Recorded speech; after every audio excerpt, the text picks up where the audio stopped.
What do you want? So pretty much, you know what? It's literally just things I find interesting. Anyone I ever speak to, it's effectively. OMG, the cameras on have to go OMG. Yeah, sure. Yeah, it's just things I find interesting. Okay. It's something I've always. I don't want to know your sexual preferences, Christian. You don't have to put that on That camera. was for later. Okay, bring it on. But yeah, it's just pretty much things like, starting off with what was like growing up for you. Of course.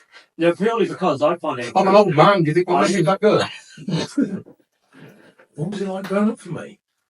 You actually want me home for that? Well, I had a really, really good upbringing. I was adopted, and at the time, I'm 56 now, so 56 years ago, the adopted parents were so vetted, it's unreal. I think it took them. My mum and dad have got a natural born son, if you like, who's my older brother. And I don't think my mum wanted to go through giving birth again, but wanted another child. Yeah. So they adopted. But I think it took them 4 or 5 years of being vetted and this, that, and the other, and about to have a stable relationship, had to be good jobs, good area, good product, and all that sort of stuff.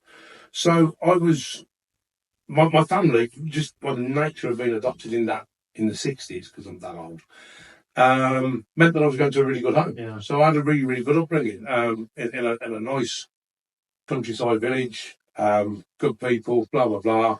Little buggers, obviously, because we're all little buggers, like me young lads. So no, my upbringing was really good. I was really, really fortunate. So that's actually quite surprising, because I would have thought that being so old is back then you just got given. I didn't think. I thought nowadays when all the restrictions and stuff. I think now, because there are so many unwanted pregnancies, unwanted children, this sort of stuff. They kind of have to go out to the masses, if you like, a little bit. I was adopted. I was put up for adoption straight away. I was born in this is going really bad. I was born in a convent to an unmarried mother. There you go, shame, and taken away from her. So then, foster parents for 2 weeks, adopted at 6 weeks old. So I was adopted as a baby.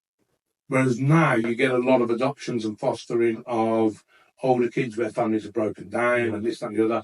One of the guys that works for us, Mark, he fosters kids from troubled homes and things like that now. So that has a sort of a steady progression, because they can only have them, I think, for so long, so they don't get too emotionally attached to their foster parents. But no, at the time it was really quite difficult. It was more unheard of that people ever gave up a baby. And I'm guessing for you, you didn't expect this one, did you? No. Well, I was going to ask more on the fact of being so young. I'm guessing it didn't really. You didn't know no different. I didn't know any different. No, I was brought up always knowing that I was adopted, so it wasn't. I know some people.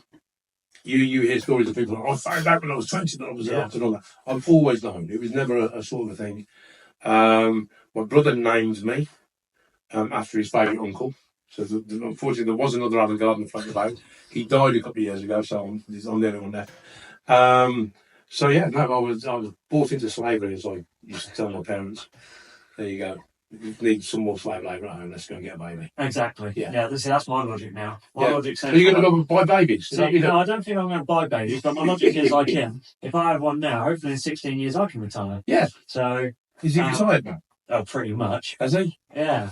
Living on the beach. Goes up, sits on the beach, goes for a swim in the morning, makes himself a cup of coffee. You see it on Facebook. I bet he drinks tea, really, doesn't he? He doesn't drink coffee. Express coffee. They are really, really good. They are really good, and they look after us ridiculously well. But yeah, you see on Facebook, he says, I've been in the office 3 hours. He's only just got out of bed. He learned you can check in at the office when you're at home. If your office is your bed, then you're in the office. That is true. But yeah, what was your parents like then? Were they very driven and pushed you to do where you are today? Or my father was, especially. I'm going back to a more traditional family then, when it was normally a one-income household. Mum used to stay. I'm being disparaging to my mum here, because my mum did work, but I think it was easier then for my mum did part-time work, so she, you go to school, then she'd go to work, and she'd get home before. So your mum was at home when you got home from school and that sort of stuff. My dad was, and always, my father, he died last year, just over a year ago now. He was always a grafter. I think he retired 3 times, and then you sort of can't take not doing anything, so you go back into things again. But he had quite a wide and varied sort of history with work and business, I suppose. Did his national service, as they all did then.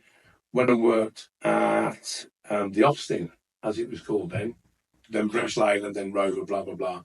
Did a little bit there, because that's what you did when you came out of the army. You went and got a job with a local big company. Then he launched Carnation Milk in the UK, Carnation Coffee Mate. So you'll know that. So, and he used to hawk that round, if you like, and then it was sold through chemists and pharmacies, were the first places that would sell that. And I think he did that. I know this. My father had Alzheimer's and dementia at the end, and I would go through, when you go and visit him before he passed, it was you'd go through his work history, because it would trigger memories for him. Oh, really? So I used to have this sort of conversation about his work history just about every time I went, because it would engage him and it'd brighten up, because things he could still remember.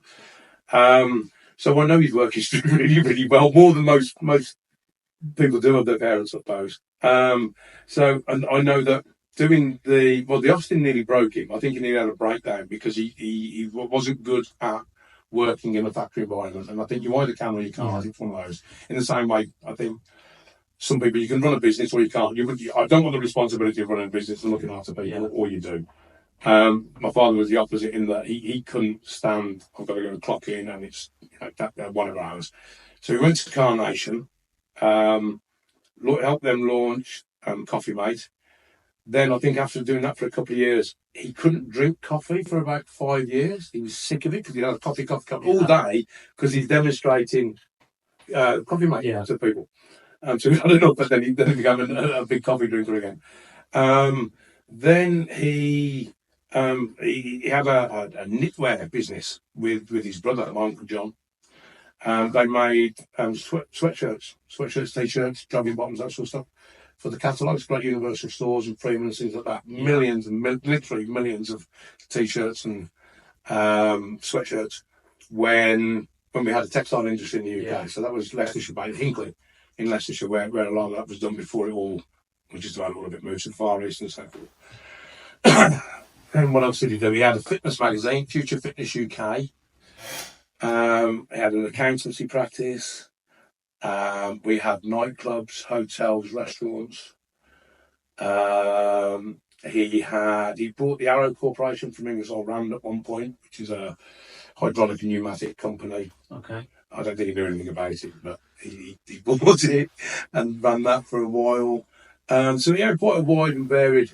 But my father was always impeccably dressed. He would wear a shirt and jacket on a Sunday to come down for breakfast. Yeah. You know, he was one of those proper old school gentlemen. Yeah. You know, my brother's a good footballer. My father was a good footballer. My brother's a good footballer, or was. He's old now. But my brother used to start the football season every year carrying on a ban for probably violent conduct at the end of the previous season. And my father would always say that a referee never even knew his name. He played so clean that there was no need for a referee to even know his name. He was a good footballer. So, good sportsman, football, cricket, basketball, even though he was quite short, and golf. So, yeah, he was good. My mum, I think when my mum and dad were first together, my mum worked in an accounts department at a brickworks. And then the family had a clothing shop in the village called the Gearbox. My dad's name was the Gearbox. And we used to have people phoning up for car parts. Because my dad's going, you're wearing gear, it's the Gearbox. My mum did that. And then basically didn't work, because it was at that time in the world. Yeah. You know, my father did quite well for himself.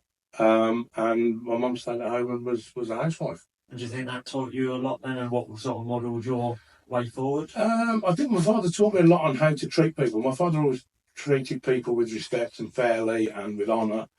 And I think that's the way you should treat people. So, yeah, you know, and worked hard. I mean, you know, he would, quite often he'd leave for work on a Monday morning. You wouldn't see him till Friday, because he'd been all over the country doing his deals and this, that, and the other, and then would eventually get home and bring home the bacon, as the saying used Yeah. to be. But was proper grafter.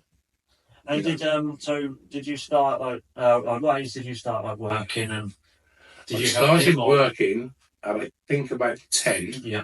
I did the milk round because I wanted a motorbike. Okay. And my mum said I can have a motorbike if I buy it myself.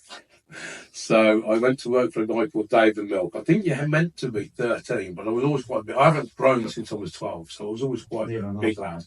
Well, we can tell you that.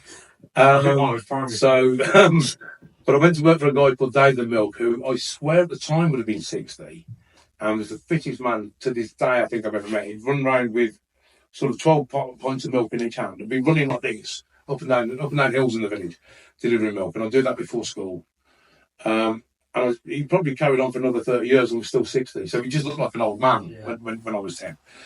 But I went to work for him and saved up my pennies and bought a Yamaha DT175. Okay. As my first bike, which was too big, power-wise was too big for me. I never had a bike. You know what? I can't bloody remember. I don't know. Somebody's going to come on this now and go, you should know, Gardner. I nearly bought one a couple of years ago. Ray Stringer had restored one, and it was minted. It was like one of those. I should buy that. It's my first bike and all that. But I'd never do anything. I'd just go in the shed and, so pointless, really. But we used to ride along the canal from the village to a place where, Harris Brushes, the paint brushes, are based in Stoke Pryor or Stoke something or other. Not a million miles away from where we were, especially if you went by the canal. It's a more direct route. And they had their own forest where they used to grow the trees that made the paintbrush handles. And we used to ride through there, me and a couple of mates, and then the groundsman would come out and shoot you with a shotgun that had got, instead of having lead shot, would have salt pellets in it. Yeah. So it would just break the skin, and can I swear this? Yeah. Sting like fuck, but not kill you. Yeah. And so we were constantly getting shot by this old boy that was, get off my damn sort of thing, because we were being little bastards going up and down the canal and up into their forest. But that was my first bike, so that's when I started work, and I think I've always done something. Yeah. If you like. Yeah. Always done something. Like wheeled and dealt then. Yeah. It's if you want something, you got to go and work for it, haven't you? Yeah. Simple as that. And what was you like in school? Did you go to school or? I was a little bastard, really. I think I hate doing things like I'm weirdly, ridiculously mathematical. So that it became too easy. So then it became boring at school. So then you start skipping school, doing this, that, blah, blah, blah, because you're bored. Yeah. Until you eventually, I got expelled from one high school, and then you go to another high school, and they realise that you're not bored, or you're not being a little bugger because you're a bastard. You've been a little bugger because they're not engaging you correctly, which they then started to do. And that I did maths with the upper six and things like that when I was sort of 4 years below it and that sort of stuff. And then it got to the point that wasn't quite enough. So they'd tell me at assembly that we're doing something. They'd do something in maths and it would sort of, then they'd harp on about it for a week. And I'm like, well, you've told me what it is now, I get that. Yeah. So they used to tell me in assembly that they were doing something new, and I'd go to the maths lesson, and if they weren't doing anything new, I didn't have to go. I was sort of given permission not to go. What they should have done, which I think a lot of schools will do now, is that they go, well, give him more, but they haven't got more to give me. That was the problem.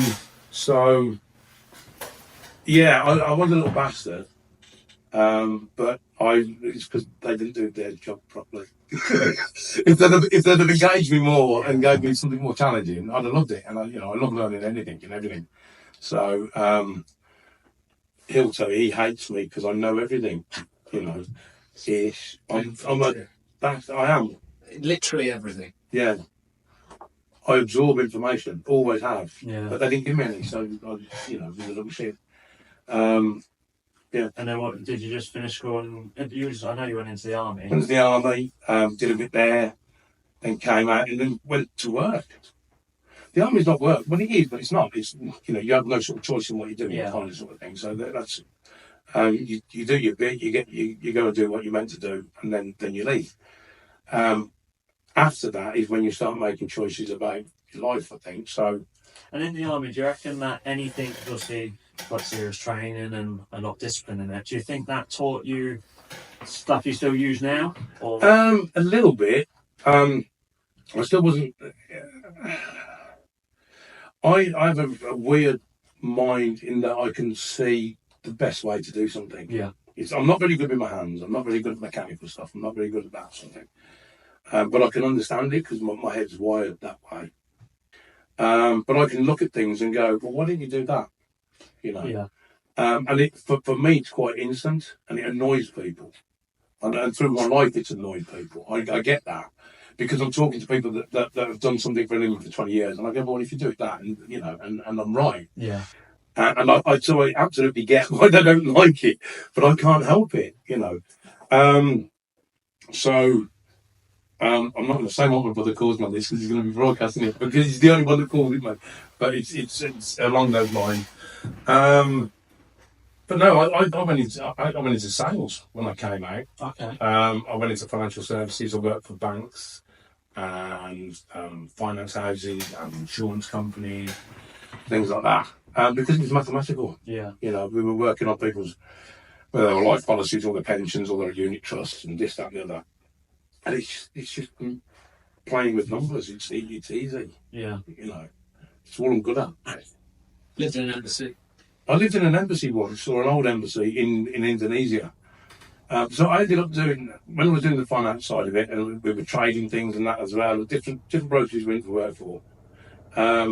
I've lived and worked in London and in New York and in Istanbul and in Jakarta in Indonesia and all over, because you just followed where the work was, and people would contact you because that you became known for whatever and say, come and work for us, come do it over here. Which at the end, and when I was in Indonesia, my friend and myself, we rented an old embassy. It was massive because we were a couple of dicks that were earning quite well. It's like fucking like that, you know. But it was still for nothing money. I mean, it genuinely was an old embassy. It was in a place called Jakarta Pusat, which is where all the embassies are. So you got the American embassy there, the Canadian one there, the British one there, and us. Yeah. Do you know what I mean? You can imagine it, can't you? So it was quite a safe neighbourhood. Yeah. You know, there was security everywhere from every embassy around the world. And then I went from that. I went to all sorts of weird ones. In the interim of even through that bit, I had a mobile phone business. I had a business that supplied stationery and printer inks and paper and hundreds of businesses. That's what business support services that was called. What else have I done? At that time I was doing, because it doesn't matter. People go, but how have you done that? You can do things at the same time. Yeah. People don't seem to get that. They think if one's a job, it's not. It's, you know, you can do lots of different things at the same time. As long as you then have people around you, the correct people to do. To run on. Yeah. Or to keep it going. Yeah. You know. I then went to aluminium. Oh, okay. I worked in the aluminium industry. Was that in sales or? Yeah. We had a machine. I knew nothing about it. Right, okay, so I'd come back from Jakarta and I had a little spate in my life. I've had enough. I don't know what to do. I sound like a cock now. So I went to live on my boat for a bit, and I was sat on the back of my boat, bobbing up and down, going on fucking bored. But I don't know what to do. I didn't know what to do. And I had a friend of mine that was a roving manager director, if you like, and he would go from company to company. He'd get called in because the company was struggling, and he would either break the company up and sell off the assets because the company was shit, or if there was something there that the company was running a bad way, he would go in and run the company, get it back on its feet, and then sort of hand it back to the family or the directors or whatever. And he called me. He kept calling me about. He was doing business all over the world, but they were struggling to get finance on some of their systems. They might be doing a system in Bulgaria, you know, and Lloyd's Bank in the UK are not going to finance that, you know what I mean? So, but because I've worked in the finance world, it was sort of who to do, and I was sort of helping him out a bit. And he kept asking me to come and help him to help him with the sales. And I was like, I know nothing about it. I don't know nothing. You deal in aluminium. I know it's a metal, but I don't know anything about it. And then you're dealing in equipment for the foundry. I ain't got a fucking clue. So he kept going on, and then at one point he's called me and gone, I'm going to Turkey next week. I've got 12 appointments. I'm going for a week. Come over, mate. Come and have a laugh. Come and have a beer. Come and see what I do. Yeah, good Lord. And he flew me out, and he was then doing these meetings. And basically, what the machine was, so an aluminium foundry melts aluminium, normally from scrap. They're scrap dealers. So you see these big, massive aluminium foundries, they're scrap dealers. They buy empty Coke cans, empty Pepsi cans. There you go. There's my linking them both together. They buy engine casings and engine blocks and gearboxes, anything that old windows, right? And they melt them down, and then you recycle, and you've got new aluminium. So they have these massive furnaces, they melt the aluminium, but when the aluminium melts, aluminium is always an alloy. That's why you have alloys on your car. Okay. So they're not aluminium wheels, they're alloys, aren't they? Yeah. Right. Because they're mixed with things like nickel or with magnesium or blah, blah, blah, blah, blah, to give it a certain series of aluminium. You get different series used for food side, different series that are used for air. I know a lot about aluminium now. This is the worst bit, because I did get involved in it. You know, aircraft fuselages are made out of a particular series of aluminium. Coke cans are made out of something else. Engine cases are made out of something else. Blah, blah, blah. So, and alloy wheels are going out of something else. Well, it turns out, I now know that most of the alloy wheels in Europe, OEM wheels, are made in Turkey. Okay. And there's a very particular reason for it.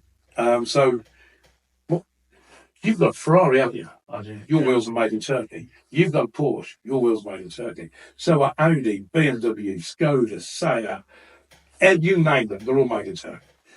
And the reason is that when aluminium is produced, when it's smelted and melted and turned into, and then they make it inked into ingots and then they cast mills and so forth, there's a lot of really nasty, horrible fumes come off. You get ammoniums and benzene and all sorts of nasty chemicals come out of it. But you're not allowed to do that in Europe. There's very little aluminium industry left in the UK now because of the environmental laws. Yeah. But Turkey's a weird country because Turkey's in 2 continents. So most of Turkey's in Asia and a little tiny bit is in Europe. So all the wheels are made in Asia, where they don't give a shit about the environment, and they're all exported through Istanbul and Europe, so it becomes a European wheel. Right, okay. That's just ingenious. It is. Well, that's what they do. You get a lot of things like that. There was a guy, this goes back to midnight, there's an agreement called the Stiletto Agreement, which is not about stiletto shoes, it's actually about sunglasses. A company called Stiletto makes sunglasses. Stiletto had this thing where if they're made even by them through the court system, if they're made in Asia but they're sold in Europe, they're fake. How they got that through the law, I don't know. But it was brought up again by a guy who bought Levi jeans, Levi 501s, when they were a big thing, 80s, 90s, blah, blah, blah. He bought like 100,000 pairs of Levi's from Levi's in Asia, in Turkey, I think, and then brought them into Europe and sold them. And Levi's took him to court saying they were fake because they weren't made for the European market. But that's the weird thing that you get in Turkey, that you can just, you drive, there's no border, right? It's the same country. So you can be in Asia or Europe and do as you please. A bit weird. But what we used to do with the aluminium when it's melted, a lot of these impurities and additives that have been smelted into its original production, gearbox, engine case, Coke can and so forth, then rise to the top a bit like the scum on a soup. It's called dross in aluminium, and that gets scraped off so that it's not mixing back in. So you end up with pure aluminium. But as it's scraped off, it then goes, it's a waste product for the foundry. But it contains a lot, or can contain a lot of aluminium. The less efficient they are, the more aluminium is staying there, because you've got some hazard waste scraping out. These furnaces can be huge. They can have 100 tons in there. They do 3 cycles of that a day, and then multiple furnaces. So we had a machine that it was scraped into this pot, and we would then cool and compress it so that it wouldn't react anymore, because the aluminium can act as a fuel, turns into thermites basically, fuels itself, goes to the massive temperature, burns it off. So this would retain the aluminium in the waste so that it could go off to have secondary recycling and get the aluminium back out. Okay.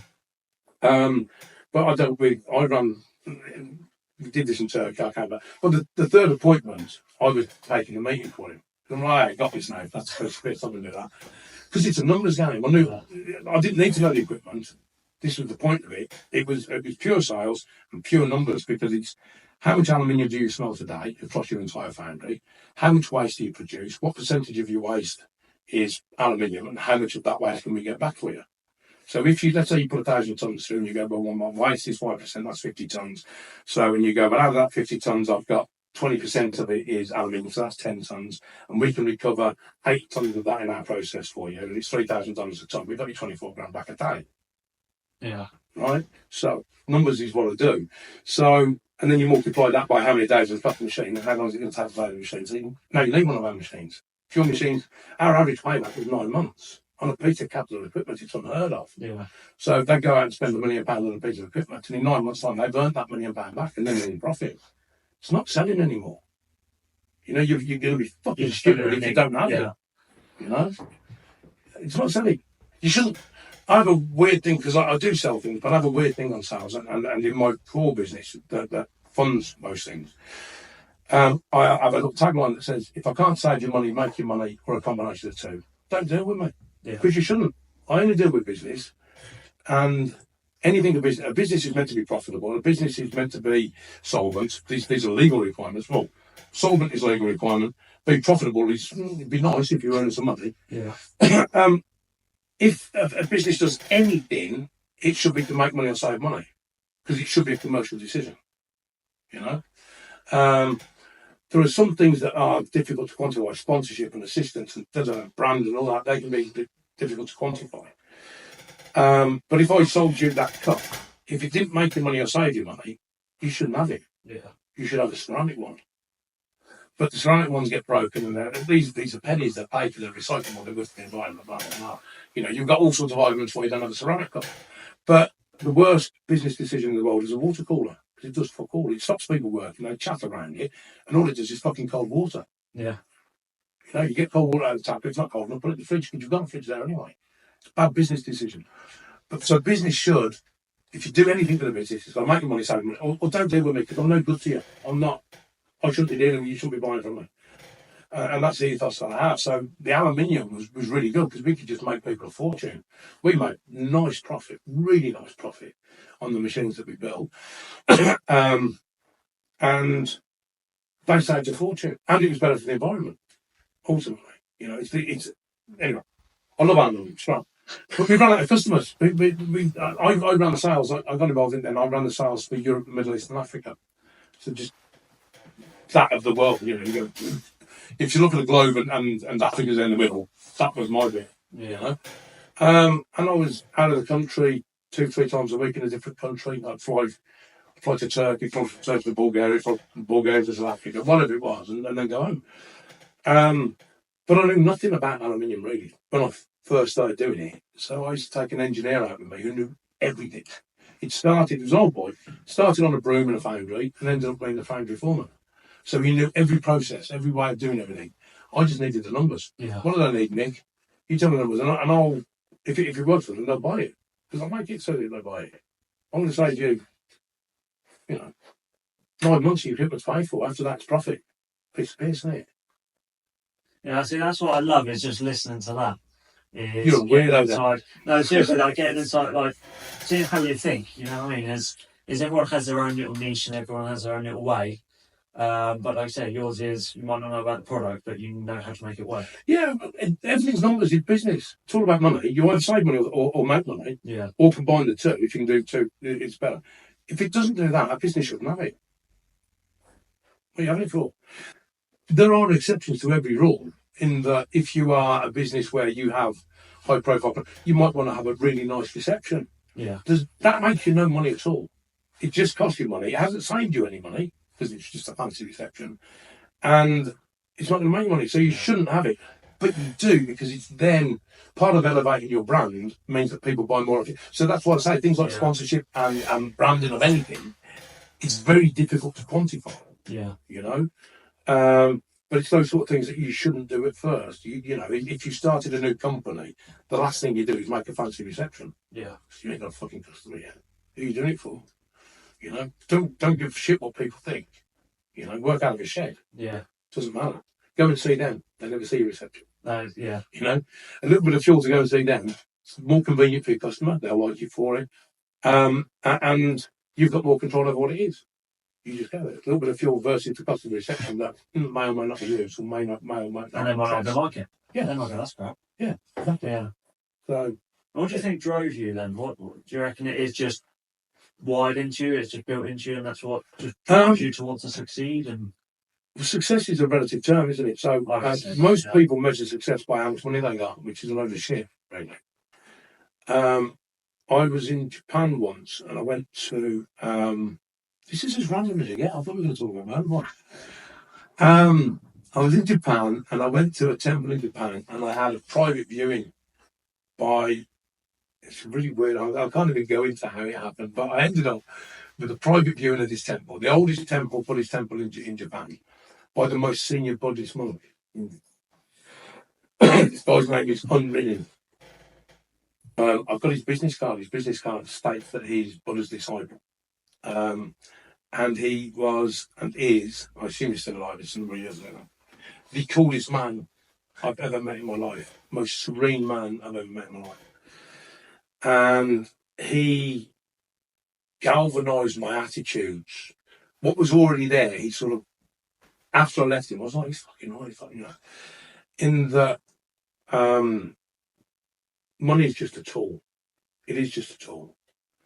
And so, if you had a piece of wood and you needed to chop a piece of wood up, having £1,000 in your pocket ain't going to fucking help you. You need that. Yeah. You know? But the money can buy you the axe. The money can buy you the trestles that goes up. Do you know what I mean? So the money is the tool. It's what you do with it. You know, accumulating it, fucking pointless, really. You got all these multi-billionaires all over the place. What's the point? You're not doing anything. Do some good with it. Do some, you know. And so I'm not, weirdly, I'm not money driven. A lot of people think I'm money driven, and I'm really not. I don't give a shit, you know. As long as we all need enough, so we need enough that we don't starve, and we're not shivering cold at night, and we're not wet with the rain. So as long as we've got a roof over our head and we're warm and we can eat, we don't need any more than that, really. It's always nice to have nice things. Everybody likes nice things. But there's a limit to what if you had 100 cars, what are you going to drive today? There's no fucking point, you know. So I'm not driven by money, but I am driven by what money can do. Yeah. So I do try, and I'm going to sound like a real fucking. If I've got excess money, then I use it hopefully to do something with it, and that doesn't mean necessarily. I do get to charities. We all get to charities. I'm not going to harp on that, but it's like what we do with the racing now. We do more of it. We try and do it in a better way. We look after people. We cater to people. We feed all the marshals. You know, all these things cost money. Yeah. But they should be getting it. You know, just if I've got an extra couple of quid, then feed the marshals. What the fuck, you know? Because we can't go racing without the marshals, and they're there for free. But so we feed them. You know, we can cups of your coffee, things like that. They don't have a lot of your coffee, to be fair, but there are certain ones in the paddock. You know, the guys and girls working in the paddock, they want a cup of coffee, don't they? Yeah. Anyone's welcome to a cup of coffee with us, and again, the paddock's it's our bacon sandwiches. The guy that does pumps the sewage out come have a bacon sandwich. We don't care, you know. It's like there's no reason not to be nice or accommodate to people, and I find so many people that aren't accommodating or aren't nice to people. They're just dicks. Yeah. I don't get it. But that's my. So I'm driven by to make money, but I don't necessarily have to keep it for me. Yeah.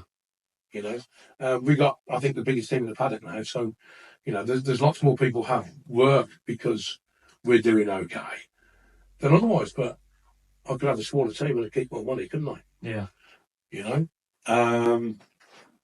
it's not that. You know, there's 40, 50 mortgages being paid out of what OMG now.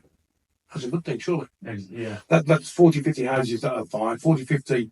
But then that ends up with 80 to 100 parents, and it could be 150 kids, and and it all goes on. And at the same time, they're the same people. Yeah. You know. And then we do things like British Superbikes. OMG's a weird one because OMG don't do anything other than race. So we don't make anything. We don't make a product. We don't offer a service. So we're a weird business. So when we put OMG branding on somebody else, we're not doing it for gain. No. Because we don't make any money. You can come to OMG and go, can I buy them? No, we don't sell anything. You know, we sell sponsorship. Yeah. You know, we sell hospitality. But that's what we do as a race team. But we don't sell motorbikes. We don't sell spares. We don't sell leathers. We don't sell. So things like that we do when we sponsor British mini bikes, it's to help 140 kids get into racing. You know, because one day we might find the next Rossi or the next Marquez comes because we chipped in a few. Yeah. And that, you know, we all like, well, you know, we like watching it in the first place, don't we? So I waffle badly, don't Well, I? I was just about to say, I was going to now ask you, getting onto this. What That's your cars- first question. What the fuck next? Yeah, that was actually number one. I was smoking with it. Cool. What sort of, like, going through cars then? Because obviously I know you've got some nice cars. I like cars. You like cars, don't you? So, what do you want to know about cars? Yeah, so, okay, so what's some of your favourite cars you've owned? Favourite I've ever owned. I had a TBR Cerbera once. That was it'd been built by TBR. I bought it off the original. Well, I bought it by a dealer. It was a one-owner thing. But back in the day, Autosport used to do. I think it was Autosport. One of the magazines, anyway. Used to do a thing. It was always questioned. TBR would have this listing on there that the top speed was in excess of 180 on the Cerbera, and nobody knew what it was. That was the thing. So there used to be all these questions. Will a TBR do 200 miles an hour and all this sort of stuff? So they built this car to give to the magazine for them to test. So it was like it was far from standard. I think it was a 4.5. They did a 4.5 litre and a 4.2 litre from the V8. And because I'm not overly technical, contrary to what OMG do mechanically, I believe it was something like a 4.5 litre at the bottom half of the engine. It got a 4.2 litre head on to give it more compression, more power, and blah, blah, blah. And they did all sorts of weird and wonderful things to it so that it would do 200 miles an hour. So then the magazine would go, I tell you, I will do 200 miles an hour. And they wouldn't, they might do 180. But that, and it was primrose yellow. It's the old Jag E-Type, really, really, really pale yellow. It sounds horrible, this, isn't it? Primrose yellow, it was metallic and pearlescent and had purple leather. Right? It sounds fucking awful, but I love that car. Yeah. And I swear it's the only car ever that I regretted selling. And I sold it and got it something like a BMW 540 because I needed something a bit more sensible for what I was doing at the time. And I'm like, BMW was lovely. Yeah. Really powerful, 4.4 I think or something like that. Big V8. But yeah. And I'd look at TBRs for sale probably weekly now to try. And if, it's one of them. They have problems where their chassis out because rust and rot and things like that. But they can be done. Blah blah blah. But I keep looking, and at some point I'll find the right one and I'll get one back. But I haven't yet. So you had, I know you had the Ferrari. I had a Ferrari. Is it just the one you've had, or? I've only had one Ferrari. What I did with my Ferrari turned me off Ferraris at the time. I'm sure they're better now. I was 29, so that's 27 years ago. Very nearly 30. And we did a deal with the company, and the company had to pay us, I think it was 142 grand was the deal. And they offered us 100 grand on this Ferrari. We took the Ferrari with the intention that we were use it for even just a few weeks and sell it because the business of it needed the money. It's not like we could go, I haven't got 42 grand of profit in it, otherwise I could have kept it. But so I had this Ferrari, and you've got one of these. I had a Ferrari 348, which is what you got. I can't remember the money. It was like the GTM, the GTM, whatever. It got the target roof at whichever one that was. And I experienced a couple of days of driving around being called a wanker. Well, people that didn't know me, if they knew me, called me a wanker, I don't mind. But you'd be driving past and you could hear people calling you a wanker because you're in a Ferrari. You're like, that's a bit brutal. Yeah. Nobody would ever let you own a junction, things like that. And then I was going at a reasonable rate of knots along a road that I know really, really well, and had driven down that road quicker than I went in this Ferrari in other things. And the back end went on it, clipped the curb, catapulted me in the air. I was partway through the accident. Seatbelts weren't a legal requirement at the time, so you do that across the seats because you know in an accident I'm not going to get my driving wasn't good enough to get me out of it, so I've done that across the seats, and it catapulted me through. I took the roof panel out with my shoulder, landed in a field. The cars took out about 70 yards of steel fencing, and farm fencing that goes like that. There's curves on the top with bars in. About 70 yards of that, 2 telegraph poles. And I landed on my knees in a field.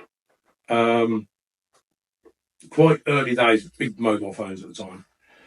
And as I landed, my phone rang. It was my then business partner. Joe had rang me, and obviously I don't know, that sort of thing. And he said, "You're all right." Obviously something had done. I said, "Well, I'm just having an accident. I swear my car was still moving at this point." well, I'm just having an accident. And he's gone, where are you? And I told him, which was outside our church football club, the road that went past there.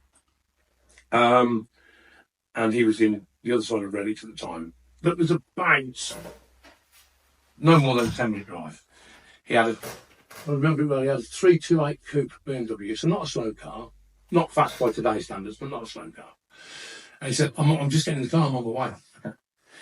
So I put the phone down there. I then ring 999. They go, what service you need? And I said, well, probably all of them. Because the police are going to have to come. Someone's going to have to clear the road up, which I assume is a fire thing. And I've got blood pissing down the front of my head. But all I've done is nick my ear. But it just bled. But you know they do. You know.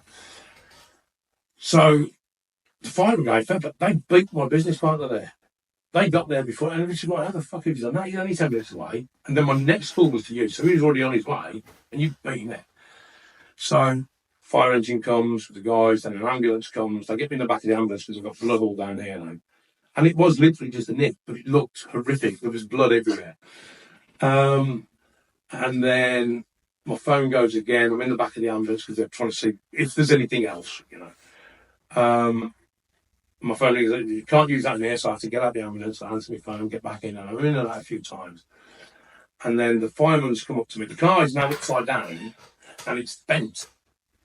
It's sort of, the corner of the windscreen that comes up here, so there's a point here, that is bent up and is now digging in the headrest of the car. So had I been wearing a seatbelt, I'd have been strapped in and that would have killed me. So, you know, horses for courses, whatever. And then the police had come up, and I'm talking to the one fireman, and this is how horrific it looked. The cop has gone, where's the body? And I went, well. So it was like, because it was like, you weren't surviving them. Yeah, I think. So, and all I did was cut my hair, but they took me to a hospital, British Hospital, the Alex, and they put me on ECGs and all this stuff, because my heart rate was normal. I don't get a lot of fluctuation, I don't get hysterical or anything like that. And they wind me up when we're racing that my heart rate doesn't change, whatever's happening. So, but I'm like, your heart rate should be hundreds or whatever, you know, now, because of what you've just done. So we're now worried you're going to have a heart attack. Tell me on the heart rate monitor for like 4 hours, thinking I was going to die or something. Oh, I'm fine, I've had an accident. That's, you know, you're not hurt, it's... but that was 3 days after having the Ferrari. So my view of Ferraris at the time, and you've got one, same thing, is that they don't fucking handle. Because I've been through there in a Porsche, no issue. Been through there in a Lotus Esprit, no issue. Been through there in way lesser cars, no issue. Ferrari couldn't get around the corner. So they don't handle. They are sketchy. Sketchy as fuck. Yeah. Was that the Hayabusa road? No, that speed-wise, you mean? Yeah. There's got to be a statute of limitations. I was going to say, yeah. Speed, and that. No, I had there was a new road built not far from it. It was like a bypass to that road. That was going back to my house. They built a new road from Junction to an M42 towards Redditch. They built this sort of dual carriageway bypass. And when they built it, it was the smoothest, most beautiful bit of road the world has ever known. And I had a Hayabusa at the time. And I'd only bought the Hayabusa because it was, at the time, fastest bike in the world. The only one's like 205 or something. 207 it was meant to do. It was meant to do. Now all bikes are limited to 300k, which is 186. Not legally, but as sort of a gentleman's agreement with the manufacturers, because it was getting ridiculous. But there'd been the Honda Blackbird that did 201 or something like that. So it was all that to have the fastest. And I only bought it because it was the fastest bike in the world. And then I had it chipped and tuned and dynoed, straight through titanium pipes and all this sort of stuff. So I went on that road, and this is what stopped me riding for years. I went on that road, and I was above 180. There's so much vibration going through, your eyes are doing that. I couldn't see football, I couldn't focus. More than about 10 yards in front of me. But I could see my clocks, they're just there, gone. And I got to 220 on my clocks, which I'm hoping is... I just wanted to do more than 200 miles an hour. It's one of those things, isn't it? So, even allowing for 10%, or 9, I suppose, accurately, 8 a bit, 8.9. So percent difference on the speedo accuracy. I did over 200 miles. That's all I wanted to do. But I scared the shit out of myself. Not when I was doing it. When I was doing it, I was fine.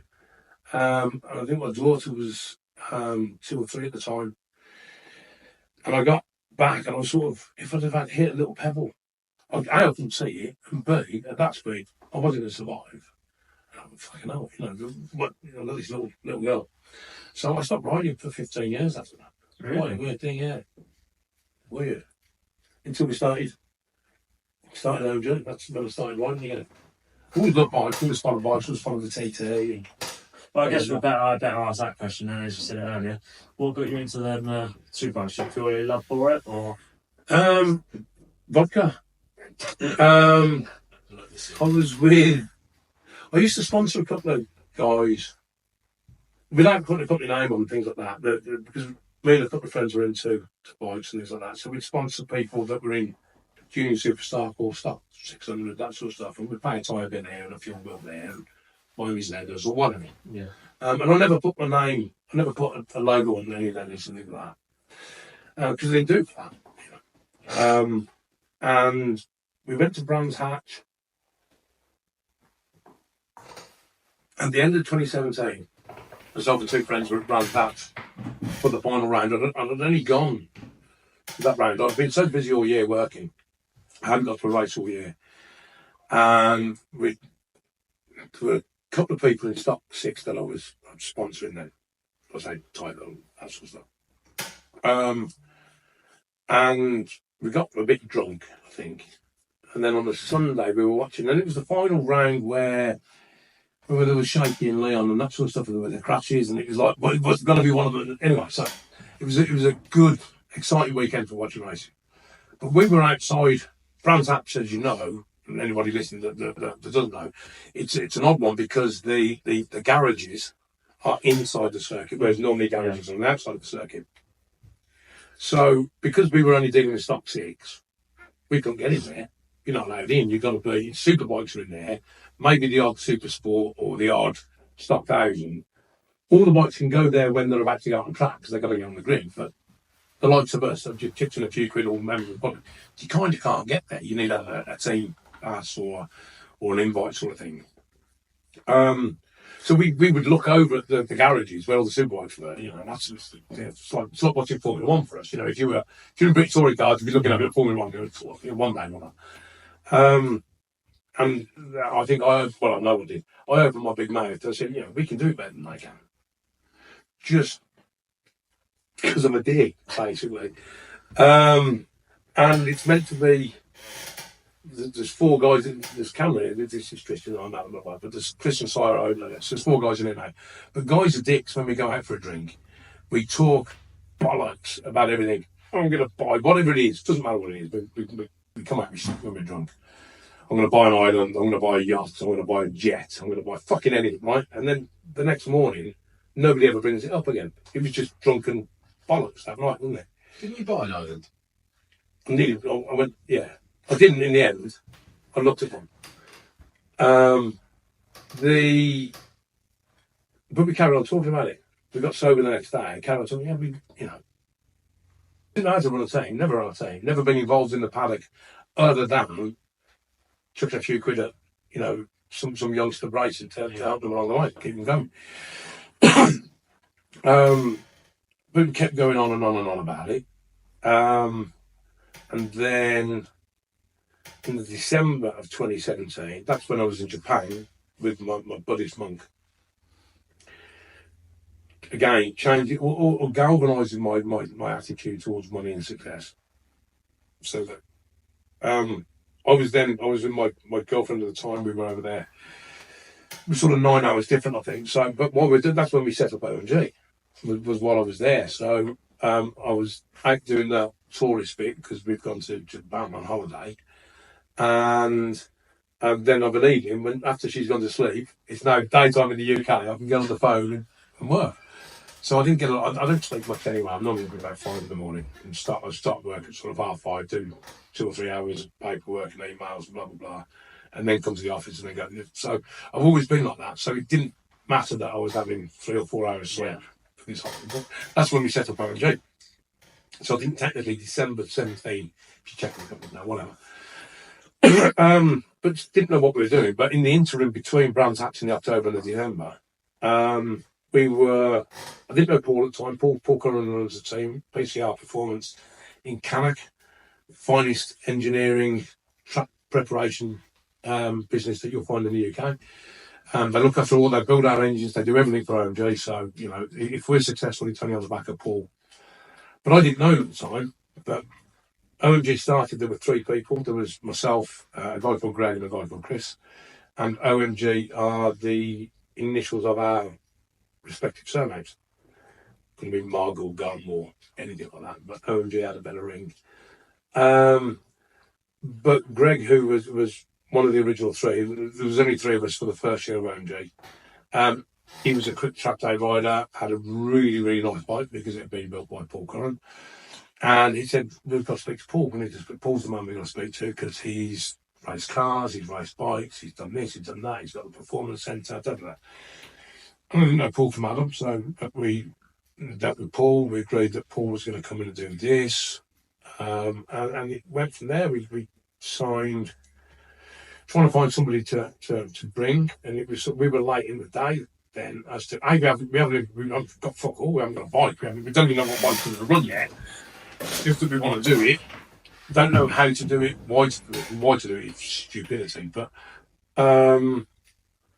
it's then, yeah, trying to go for straps. So riders were sort of kind of settled. It's not like you could go, oh, you know, Leon Hasler or Tommy riding all over and go, come and ride for us. We're a brand new team, we don't know what the fucking hell we're doing, but come and, you know. And we signed Gino Rea. We've been speaking to a guy, oh my God, what was Gino's manager? Andrea. He's a really nice guy as well. That's bad that I don't remember his name properly. Andrea, that's what it is. Like a British Italian guy. We signed Gino, which VSB were quite happy to have Gino coming into the paddock because he raced in the world scene and this sort of stuff. And we started straight into superbikes. No junior super sport, no stock 6, no stock 8. Fucking because you could take 5 years to go to super. You're throwing a lot of money away trying to do that. So that's what we did, and we had a normal truck, not a race truck, so no big tail lift. We had some sort of 4.5 foot height at the back. We had a ramp, and we had to wheel things in and out, boxes and bikes. And nobody spoke to us in the paddock. I tell a lie, a couple of people. So there were a couple of the other team bosses, owners, or managers, whatever you want to call them. Genuinely 3 spoke to me for our first half a season. And I get it now, because they're waiting for you to go bust. Right. Because they know what it's really like, because they know that your figures won't be right. You've underestimated that, blah, blah, blah, blah. And so they genuinely didn't speak to us. Some people in the paddock took 5 years for them to speak to me. They spoke to me when we won the title. That's funny, isn't it? Seriously. And there's one particular person that I never speak to in the paddock. That's down to flip-flops. I'm not going to tell you the story, but that is because of flip-flops. Get that one. But yeah, so we came in and it was sort of, I didn't know what I was doing. I knew how to run a business. I didn't know how to go racing. Yeah. I didn't know all the ins and outs. You've got to learn a rule book very, very quickly as to what you can do, where you can go, and who you can do it with, and blah, blah, blah. And I've never... The hardest bit was working to somebody else's timescale. So in every other business I've ever been involved in, you set the timescale. I can deliver that for you because I'm August, whatever it might be. But now we've got timescale that I'm using August the 1st. Well, August the 1st at 1:30, you're going to be on the grid racing. And the day before that, you're going to be practicing. And sort of somebody gives you.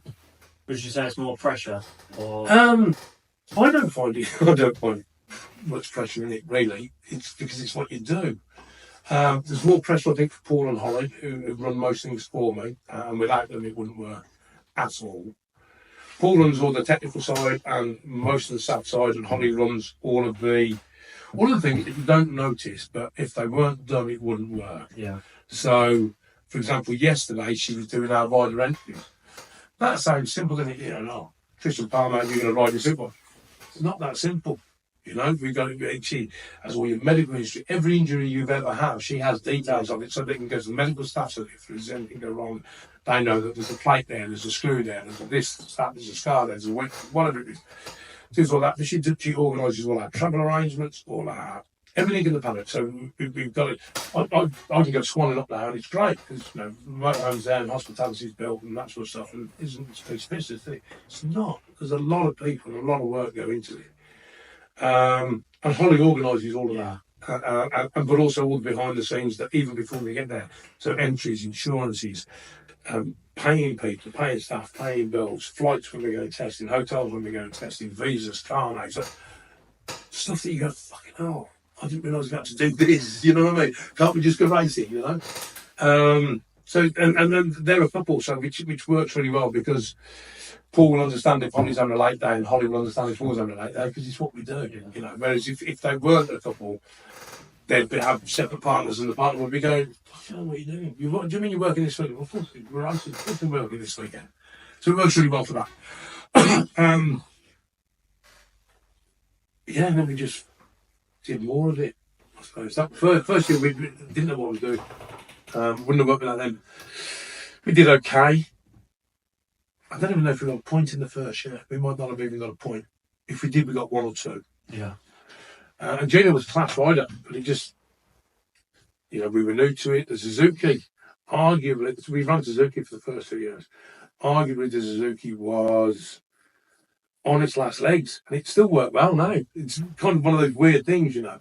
But it was for us at the time. We had a good connection with Brad Clark, who is Power Slide Motorcycles in Stoke and Derby, if you want, you know. I think he does MV Augusta now as well, still does Suzuki. Great guy, helped us a huge amount at first. But that link was because of Paul, because Paul did a lot of Suzuki tuning for him and for his customers. And as I say, he helps us enormously. And he's back in the paddock this year on a Super Sport. He's got Super Sports, he's got a line, I think. If you want to buy Suzuki or an MV Augusta, go to Brad, good guy. Bright big lunk, you can't miss him. You know Brad. So we went to Suzuki this morning, weren't you? Yeah. Oh, there you go. See, I haven't slagged anybody off yet, have I? I don't do that. We've got time for that. No, I don't do it. You won't get me doing it. No. It's better to be nice. But so we were on the Suzuki, and it was arguably, we were learning what we were doing. We were, you know, in a track day environment that most of Paul's customers would have been through. Paul builds a fantastic bike. It's different still, even to the next level of race mode, and we were all learning our craft and what we do. During that year, we also had Ben Luxton on stock thousands. Didn't work out. I think we stepped him up from stock 6 to stock 1000 too quickly. Didn't work out for him at the time. He stepped back away. We parted ways halfway through the year. He stepped back a class, but now he's come back up, and he's really, really mature as a rider. He's doing really well. I like Ben a lot. But then we brought in Josh Elliott to take over on the stock bike then. Yeah. And then in our second year, Josh and Gino were both... No, it wasn't. Gino went. Long story, Gino set up his own race team, was going to be riding for us at the same time. I didn't think he could commit to... If you're racing, you've got to be focused on your racing. If you run another team, your own team, and you've got two young people riding for you, if one of them has an off, that's where your head's going to be. Yeah. It's not going to be on what you're doing. So I didn't think the commitment was there, so we parted ways. He did sue me for bringing British a contract. It cost me a lot of money to get rid of that. Fucking ridiculous. Anyway, that's by the by. So we had... is that when Luke came in? Yeah, Luke was a Suzuki with us as well, wasn't it? I'm losing track of time. I'm not good at... if it happened last year or 10 years ago, to me, they're like last week. Yeah. That's my problem. I'm not very good at it. I have to calculate it through the days. But we went to... Yeah, it was Luke. Luke Mossy joined us then on the Suzuki. I know that because I'm looking at a picture of him over there on the Suzuki, which reminded me that he was on the Suzuki.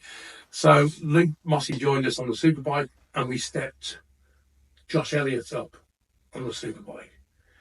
And then round one of our second year was at Silverstone.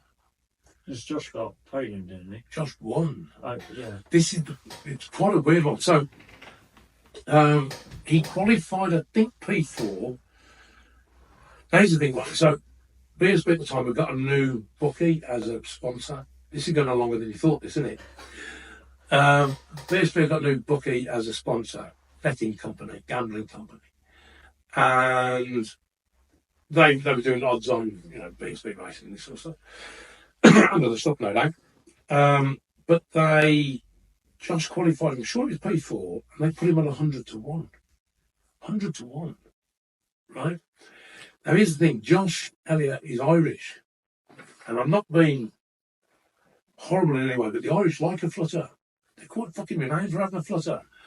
And they also back people from Ireland to the hilt. So you've got an Irish rider in British Superbikes, qualified P400, they're fucking betting on him. Average bet was probably £100 from the Irish. So £100 at 100 to 1 is 10 grand, right? So he was running third in the race, final last for one corner. He was running third with Taz and Jason O'Halloran ahead of him on the Yamaha for McCann's. And I'm trying to think of the most politically correct way of putting it. Taz's motorcycle collided or made contact with Jason's motorcycle, and Taz carried on and Jason didn't. So Taz crossed the line in P1. 2.976 seconds later, Josh crossed the line in P2. Taz was then given a 3-second penalty for causing a collision, which promoted Josh to be the win. Which meant that we bankrupted a bookie. Genuinely. Really? Bankrupted a bookie. They are no more, right? Because they were paying out lots and lots and lots and lots of Irish people, £10,000 a part in the coin. Yeah. But, I mean, I don't want to take it as, for Josh, it's fantastic. It was the first race of our second year, we got our first ever win. Fantastic. So the record books say that OMG Racing, Josh Elliott, won that year, that race. And I don't want to take anything away from Josh, I really don't. But I don't, personally for me, I think we crossed the line second. We won by penalty. It's not for me, thinking we've won, it's not the same. But I'll tell you, Steve, who owned McCann's, he was so gracious. So the trophies had all been done. Josh had been up on the podium, got his P2 trophy. Taz had been up on his P1, and the team had got their P1 trophy. And then there was all sorts going on in the background with race control, and he was given the penalty, which meant that the position's reserved. And Steve brought down the team trophy to me and gave it to me, which I thought was, one would be difficult to do. He'd had a lot of wins, so, it wasn't his first, but it was our first win. So to actually have him come down, I mean, fair play to him, because it takes, I thought it was quite a big thing, and very, very gracious and honourable. So that was good. So, but I don't think we won it. We were gifted it. Yeah. Josh won it, not taking it from him, but as a team, I don't think we won it. And then we ran through second year with Suzuki, did a bit. Then we moved to BMW. We had Luke on BMW. We had Hector Barbara, funny guy. Love Hector to bits. Tiny, tiny little fella. Funny as fuck. Then second year, Brad joined us on the BMW. Brad rode a bit. Brad Ray. He'd come from factory BMW, hadn't he? He'd been factory Suzuki. Our first ever race was he nearly broke a bookie as well. He should have. Our first ever race was at Donington in 2017, and Brad was riding for fourth, which was the factory Suzuki at the time. And he went out, he was 80 to 1 with all the bookies, because he was a rookie, and he went out and pissed it. He fucking pissed it, that race, right? So they're paying out 80 to 1. The following day, we needed to do 2 races a weekend, then one on Saturday, one on Sunday. On the Sunday, they kept him at 50 to 1. He fucking pissed the race. Went out and won it again. If you'd have had the double on him, you'd have had 4,000 to 1. 100 quid would have given you, lots of money. Yeah, weird, bookies. But no, so Brad had gone from Suzuki to BMW factory, and then he came to us as from BMW. The BMW was a fantastic bike if we would have gone to it, if it hadn't been. But I think it worked really, really well on the world's calendar, world circuits. as has been proven by Top Rack and with Sean Muir. I don't think it works quite as well on a BSB circuit. It doesn't suit it enough. Yeah. It doesn't suit it enough. We did 2 years on it, and it was a struggle. And then we moved to Yamaha. We moved to Yamaha as a satellite, not a satellite team, we were just a Yamaha team, but we bought through the factory team, Steve, up at Raceways Motorcycles in, where are they based? It's Lancashire somewhere, I'm not sure, what's the time? I'm doing adverts for everybody else. Raceways Motorcycles, Yamaha dealer, massive Yamaha dealer, go and see them if you want to buy Yamaha, OMG don't sell them. And Fleetwood. In Fleetwood, Raceways Yamaha. I've been there. Another nice guy. And our first year with Yamaha, we won the title. We beat the factory team with Brad Ray. Then he had no manners at all at the end of that year. He fucked off to World Superbikes. Just left us, abandoned us, took his number one with him. Well, took his number one away from us and take it there. It wasn't number one there.